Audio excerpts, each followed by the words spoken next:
Con Edison bracing for some possible power outages from this storm. The rain and the wind could cause some problems, not just for the above ground power lines, also underground power lines as well. Joining me now is Alfonso Quiroz. He is a spokesperson for Con Edison. Alfonso, great to see you. Always good to talk to you. First of all, what is your biggest concern right now with this storm in terms of possible outages? Well, you know, when a storm like this comes through, we're obviously watching it very, very closely and to see where it goes and how it's going to affect us. But it will probably affect us in two different ways. Our system is basically divided in two. We have overhead system and we have an underground system. The overhead system will affect areas like Staten Island and parts of the Bronx. And the underground is mostly the other parts of the city, Manhattan, parts of Queens, Brooklyn, and the other parts of the Bronx. So this storm is going to hit us in two ways. The wind is going to come through, and that could very easily topple over branches or trees onto overhead wires. Now, the big issue here is that you have to remember is that we had last night a pretty heavy rainstorm. And so the soil is very, very moist right now, and really high winds can topple over trees very, very easily. The second portion is the underground.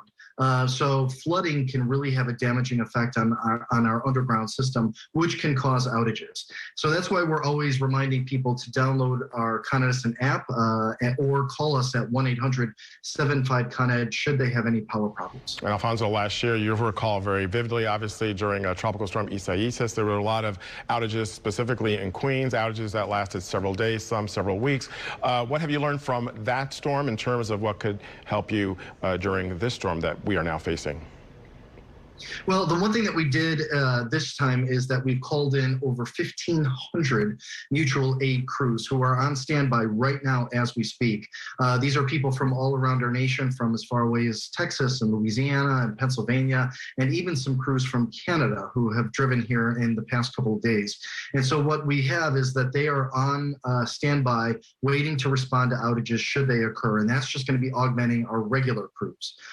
So we are ready to respond to outages should they occur. Part of the problem with a storm like this is that we actually have to wait until the storm passes before we can send our crews out. And then we have to make sure that the streets are cleaned of any kind of debris before our trucks can actually get there. So sometimes that can really hamper the restoration efforts. But if people do contact us and they download the app, we will be able to respond to them and we will be able to get them an estimated time of restoration. That's why that's so important. Okay, and what do you want to tell those customers who've really lost faith in not just Con Ed, but other utility companies? What do you want to tell them as they face the possibility of losing power in a storm like this? Well, this seems to be a this is an age where we have global warming, where storms are going to get more powerful, they're going to become more often, and we just have to be prepared for it. That's really half the battle. And if people are prepared, they understand what can happen and how to prepare, people are more appreciative of it in that case, I should say.